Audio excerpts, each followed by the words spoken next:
Hello மக்களே, இன்றைக்கி ஒரு வேலை விஷயமா ஊருக்கு அது காலையிலே முடிஞ்சிட்டு சரி நைட்டு கிளம்புறதுக்குள்ளே எப்பவும் போல் நம்ம ஊருக்கு சும்மா போக முடியுமா, நம்ம ஊரில் உள்ள ஃபேமஸ் எல்லாம் வாங்கிட்டு போயிடலான்னு வந்தேங்க.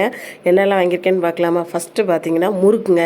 இந்த கடும் காப்பி போட்டுட்டு இந்த முறுக்கை அதுக்குள்ளே நொறுக்கி போட்டு குடிச்சுன்னு வச்சுக்கோங்களேன், அவ்வளோ டேஸ்ட்டாக இருக்கும்.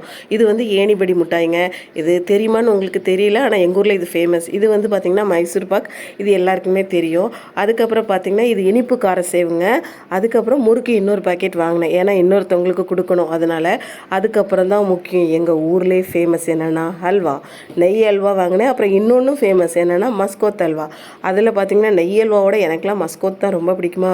சரி, யான் பெற்ற இன்பம் பெருக இவ்வையகம் அப்படிங்கிற மாதிரி நான் அது ஒன்று வாங்காமல் நிறையாவே பக்கத்தில் உள்ளவங்களுக்குலாம் கொடுக்கலாமேன்னு ஒரு 5-6 மூணு அள்ளிட்டு வந்தாச்சுங்க. இது தவிர முக்கியமாக ரொம்ப முக்கியமாக ஒன்று வாங்கினேன். அது என்னென்னு பார்த்திங்கன்னா கருவாடு. ஏன்னா எங்கள் ஊரில் கருவாடு எப்போவுமே ரொம்ப என்ன சொல்கிறது, ரொம்ப ஃப்ரெஷ்ஷாக இருக்கும், ரொம்ப நல்லா டேஸ்ட்டாக இருக்கும் குழம்பு வைக்க. அதனால் கருவாடம் வாங்கிட்டு அப்புறம் முக்கியமாக நல்ல நுங்கு சர்பத்தில் எங்கள் ஊரில் ரொம்ப நல்லாயிருக்குமா, அதையும் நல்லா குடிச்சிட்டு இன்னைக்கு நைட்டு கிளம்புனாங்க. சரி, அதுக்குள்ளே ஒரு வீடியோ போட்டுருவோமே அப்படிங்கிறதுனால போட்டேன். பிடிச்சிருந்தா லைக் பண்ணுங்கள்.